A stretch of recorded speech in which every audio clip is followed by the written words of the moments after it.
So good afternoon to everyone, all my dear teachers and friends and directors of the lectures. Myself Abdul of the studying in 8th standard, representing from ZPHS Ventura. Today, our seminar topic is about I'm studying in 8th standard. Today, our seminar topic is about millets for sustainable future and health. Why only millets for sustainable future and health? Why not others? So, because ఎందుకంటే ఇప్పుడు రైతులు మన దేశంలో రైతులు దాదాపు చాలా మంది ప్యాడీని తీసుకొని ప్యాడీని పండిస్తున్నారు. సో ఈ ప్యాడీని పండించాలంటే దానికోసం ఎప్పుడైనా ఒక నేల ఎట్లుండాలంటే దానికి బుడగా అలా దానికి అలా ఉండాలి. దానికి ఆ ప్యాడీ పండడానికి దానికి నేల అనేది అలా ఉండాలి. మరి దానికి థౌజండ్స్ ఆఫ్ లీటర్స్ ఆఫ్ వాటర్ని కూడా దానికోసం చేయాలి. రైతులకు ఇది ప్యాడీని పండించడం అనేది రైతులకు చాలా ఖర్చుతో కూడుకున్న పని. మరి ఇది సరే ఇంత ఖర్చు పెట్టినా ఈ రైతులు ఇంత ఖర్చు పెట్టిండ్రు, ఇంత వాటర్ కూడా పడుతున్నారు, ఓకే మన నేల కూడా బాగుంది. ఈ పంట చేతికి వస్తారంటే అట్లా కూడా కాదు, కొన్ని క్లైమేట్ చేంజెస్ వల్ల కూడా ఆ పంట అనేది నాశనమయ్యే అవకాశం కూడా చాలా ఉంది. ఇక మరి రైతులు ఎట్లా బతకడం, ఇక మాకు వేరే అవకాశం లేదా? మరి ఎండాకాలంలో కూడా ఈ వరి పండిస్తే ఎండాకాలంలో పోస్తాం, అది కూడా చేతికి వస్తుంది. ఎండాకాలం ఖాళీగా ఉండడం మరి మాకు దీనివల్ల కూడా రైతులకు లాభం కూడా రావాలి, బాగా లాభం కాదు. లేదు మేము మాకు ఏం లేదంటే ఉంది. అదే ఇంకో దారి ఏంటంటే మిల్లెట్స్. ఈ మిల్లెట్స్ పండించడమే ఇంకో దారి రైతులు. సో ఈ మిల్లెట్స్ వల్ల రైతులకు ఎకనామిక్గా చాలా బెనిఫిట్, చాలా లాభం ఉంది. దీనివల్ల వాళ్ళ రైతులకు రావడం జరుగుతుంది. మరి దీన్ని పండించడం కూడా చాలా ఈజీ. ఇప్పుడు ప్యాడీ వేస్తే రైతులు అంత భయంగా ఉంటారు, ఎప్పుడైతే వర్షం పట్ట మొత్తం కొట్టుకుపోతారు. కానీ ఈ విషయం ఇది వేస్తే మాత్రం రైతులు మాత్రం ఖచ్చితంగా భరోసాగా దాని నమ్మకం ఉంచి వాళ్ళు ఇచ్చిపెట్టేయచ్చు. సో ఈ మిల్లెట్స్ అనేది పండే ల్యాండ్లో వాళ్ళు వేసేసి ఇది చాలా లెస్ వాటర్ కూడా తీసుకుంటుంది.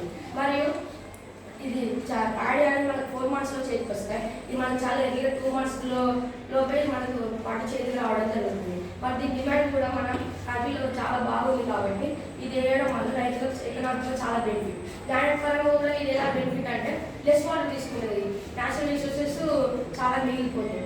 ఇప్పుడు ఈ ప్యాడీలో ఇట్లా మనం బాటిల్ చేసి బుడబుడ ఉండడం వల్ల దాని నుంచి మీథేన్ గ్యాస్ అనేది రిలీజ్ అవుతుంది. దీనిలో ఎలాంటి టాక్సిక్ గ్యాసెస్ మీథేన్ వంటివి ఎలాంటి ఈ మిల్లెట్స్ అనేది క్రాప్లో రిలీజ్ కావు. ఈ ప్యాడీ మీరు వేస్తున్నారు, ఇట్లా మీథేన్ గ్యాస్ రిలీజ్ అవుతుంది, గ్లోబల్ వార్మింగ్ అది పెద్ద రీజన్ అవుతుందని వివిధ దేశాలు కూడా మనం ఆరంభంలో చాలా చేశారు. సో దీని వేయడం అది ఎకనామిక్గా మరి ప్లానెట్ ఎన్విరాన్మెంట్ చాలా యూజ్ ఉంటుంది.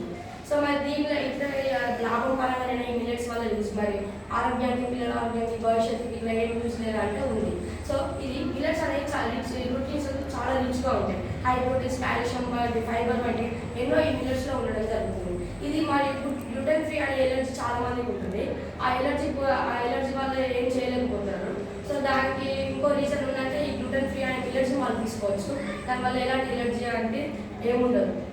మరియు ఈ రైస్లో చాలా కార్బోహైడ్రేట్స్ ఉండడం వల్ల దీన్ని 3 times డైలీ మనం తీసుకోవడం వల్ల అది గ్లూకోజ్ రిలీజ్ చేసి షుగర్ మరియు డయాబెటీస్ వంటి రోగాలు కూడా తీసుకొస్తుంది.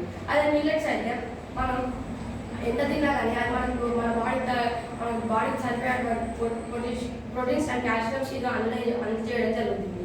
సో ఇప్పుడు రైస్ తింటున్నారు కాబట్టి చాలా చిన్నపిల్లలకు కూడా ఇప్పటి నుంచే మోకాలు నొప్పులు, నడుము నొప్పులు, చేతుల నొప్పులు అనేవి స్టార్ట్ కావడం జరుగుతుంది. సో ఇప్పటి నుంచే వాళ్ళకి రైస్ అలవాటు చేయకుండా మిల్లెట్స్ కనుక అలవాటు చేస్తే వాళ్ళు ఫ్యూచర్లో కూడా చాలా స్ట్రాంగ్గా ఉండే అవకాశం ఉంది.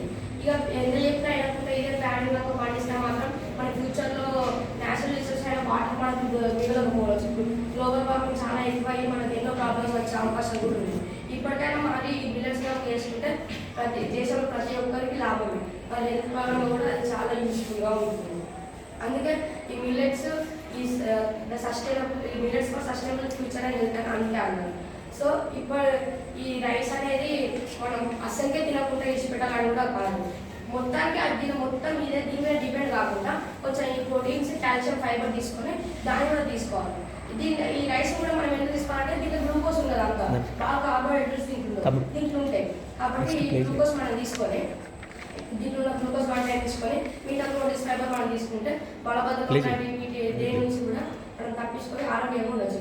పాలకాలంలో గడగలిగిన వాళ్ళు ఇప్పటి వరకు చాలా గట్టిగా ఉన్నారు. అలాంటి మనం కూడా ఇట్లా తింటే ఈ మిల్లెట్స్ అనేది తింటే మనం కూడా గట్టిగా ఉంటాం. మళ్ళీ ఈ మిల్లెట్స్ పంట పండిస్తే ఫ్యూచర్లో రాబోయే వారికి ప్రతి ఒక్కటి అందుబాటులో ఉంటుంది. మన నేషనల్ రిసోర్స్ కూడా చాలా బాగుంటుంది. Thank you.